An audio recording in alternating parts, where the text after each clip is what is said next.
বাপের বাড়ি এসে তো কোনো কাজ নেই, সকালবেলা ঘুম থেকে উঠে বৌদির কাছে এসে বললাম বৌদি এখন আটা মেখে রাখছে, আমাকে পরোটা ভেজে বৌদি খাওয়াবে।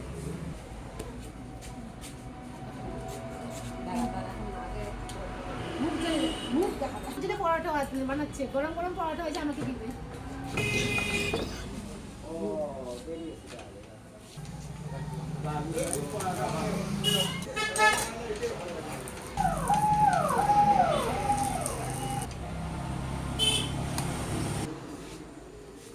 ওটা তো প্রথমবার তো বৃষ্টিটা ধরা আছে আর কি কথা, পকোড়াটা ধরা আছে।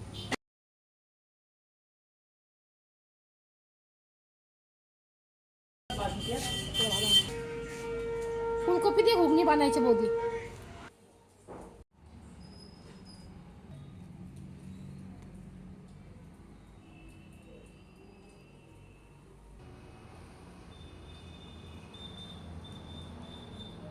ভালো হয়েছে।